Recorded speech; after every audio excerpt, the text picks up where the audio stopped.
Hey, what is up everybody? Welcome back to the channel. My name is Will and you're watching BMW E90 HQ. So, a lot of people on YouTube and just on the internet in general have very strong opinions about financing a car. There's tons of articles and videos about why you should never finance a car and why it's just the worst idea under the sun. And I don't necessarily agree with that. I think there are definitely a time and place to buy a car in cash. But I think there's plenty of times where financing a car makes a ton of sense. For example, my car is financed, and if I had just had $10,000 laying around when I bought it, I'd probably still financed some of it. Not as much of it as I did, but I definitely wouldn't have spent the entire $10,000 on the car right then and there. You know, there's a lot of reasons for this, so let's get right into it. So first of all, there's those people, your grandparents are probably one of them that are never borrow a dime for anything, blah, blah, blah, blah, blah. So some debt is a good thing. Now, you might be asking, why would I want to be in debt? So you're building credit when you're in debt. So one day you might want to buy a house, get an apartment, whatever. They're not going to give you that loan or that lease unless they see some kind of back history, and a car is a great way to do that. A credit card is a great way too, but a car shows a bit more physical responsibility than a credit card does, because your credit card limit might be $1,000, $2,000. Your car you might have financed $10,000, $15,000. Just depends on the car, how much money you put down, etc., etc. Another reason you might want to consider it is just as a percentage of your savings. How much is buying this car going to take out of it? Now, this could vary a little bit depending on how much the actual car costs, but as a general rule, let's just say 50%. If the car is going to cost more than 50% of your savings, then you should probably go ahead and finance at least some of this vehicle, because you're going to want to have some money left over. You don't want to spend everything on the car, especially if you're buying a used car and then it turns around and breaks on you, and then you don't have any money to fix the car. Or maybe you could take that extra money and go have a vacation or something, and worry about monthly payments and, just go from there. So you don't want to put all your eggs in one basket, so to speak. So that's another reason to consider financing a car.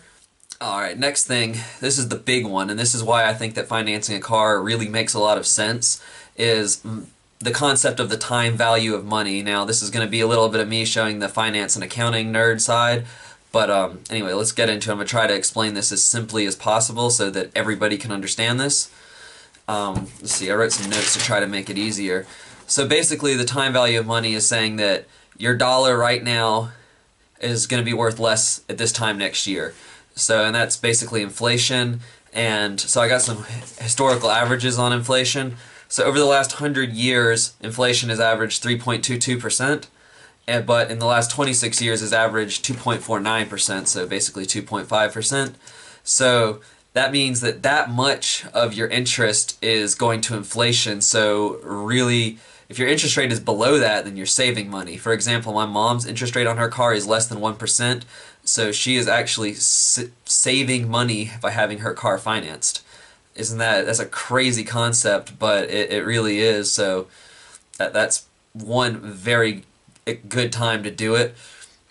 But so the average finance rate on a car I looked up is 4.21% in 2017, and that's an average finance time of 60 months. Now, that's a really long time to finance a car, and I think that most of the people that finance cars that long either don't have a lot of money, or they're buying like Yukon XLs that cost $80,000 or whatever they go for now. It's Cadillac Escalades, big cars that are expensive, that are going to depreciate a ton.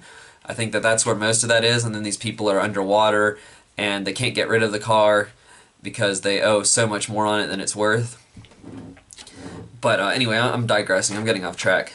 So basically, if you take the average inflation rate and the average finance rate, you have 4.21% as your average interest rate and 2.49 as your average inflation rate, and you wind up with 1.72%. So if you finance at the average rate and inflation holds pretty constant, then you're actually financing at less than 2%. So now here's some times where buying a car in cash might be a better idea. So if you can't get a good interest rate, for example, I wouldn't finance a car over I probably wouldn't finance over 7%, but I would just say that 9% or so is a pretty good cutoff. I mean, my brother went to finance a car and they tried to charge him a 19% interest rate on a car, and that's absolutely insane. I mean, you would basically just have to pay that off immediately to beat it. Another thing to consider is if your interest rate is high, consider finding someone with good credit to co-sign for you. So my first car loan, I actually did have a co-signer, and my interest rate was 3.9%, and there's no way I would have got that interest rate without having co-sign. You know, it's something to consider if you have someone in your family or a good friend or something that has good credit and is willing to stick their neck out for you. They know you're a good person and they'll vouch for you. That's something you should consider, is to talk to them, see what they'll do to help you out. And another thing is credit union financing is a great way to do it. So my car is actually financed through the credit union. They have outstanding rates. They give everybody the same rate, so it doesn't matter if you have an excellent credit score or a terrible one. If you have good payment history with them, you're going to get the same rate. And it's a very nice thing to have. So like, my credit is so-so. I've been rebuilding it. It was really bad at a point. Now it's pretty strong. But the credit unions really helped me out a lot. So if you can get in at a credit union, that's always a good thing to consider. So interest is not a one-time thing, so you can't just take a car, like say a $20,000 car, and multiply it by 5% if that's your rate, and wind up with your interest payments. That's your interest payment for year one. It goes every year. So I made a little chart here. It's just like a little interest payment chart. Now it's kind of, it's not entirely accurate because I did it based on the assumption that you would make your entire payment at the end of the year as opposed to making monthly payments, just to make it easier for me. But I used a $20,000 car at 5% just to make the numbers easy to work with. And basically, I just decided that you would make a $400 payment per month, which becomes $4,800 a year. In your first year, you would pay $1,000 in interest because that's 5% of $20,000.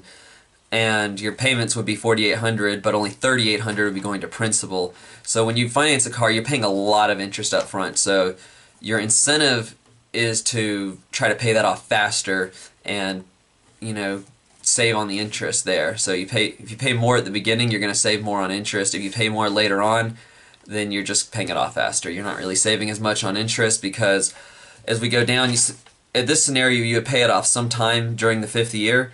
Towards the end of the year, I didn't actually, go to the trouble to calculate all that out.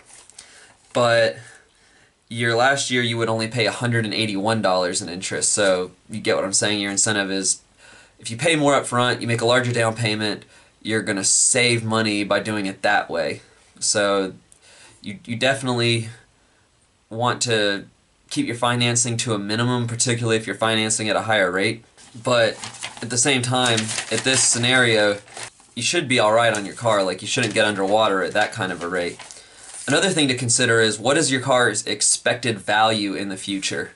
So, for example, like when I bought my car, I spent about $10,000 on it for a 2009 BMW in the beginning of 2017 with 77,000 miles on it.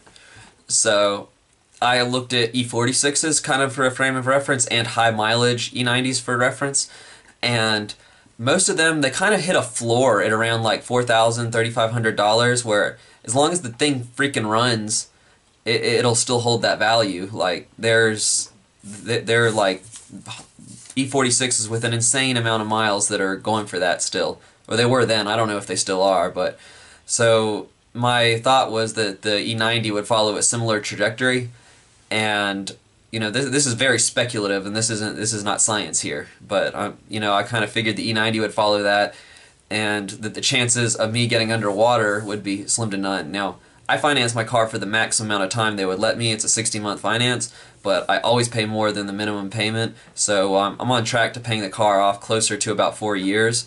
But my goal is actually to, once I graduate school and land my real job here, is to go ahead and just pay the whole thing off pretty much as soon as possible.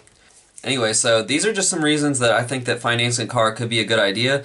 Now, obviously, if you're, buying like a 15-year-old car that is costing like $2,500, that's probably something you don't want to finance. And if you do finance it, just knock that thing out as soon as you have the money to do it. I financed a car once for I think I put $1,100 down. It was a $3,500 car, so I had a $2,400 payments, and I paid that car off. I want to say I paid it off in about 10 months. I think that's about right. And then I promptly turned around and sold it. Anyway, guys, I hope you found this video informative and have, helped broaden the perspective of financing a car. If you think it's still a terrible idea, let me know in the comments. If you think it's a good idea, let me know in the comments. And if you just don't care, let me know in the comments. Anyway, guys, thank you so much for watching. Don't forget to leave this video a big thumbs up and subscribe to the channel if you're new. And I will see you in the next one. Thank you for watching.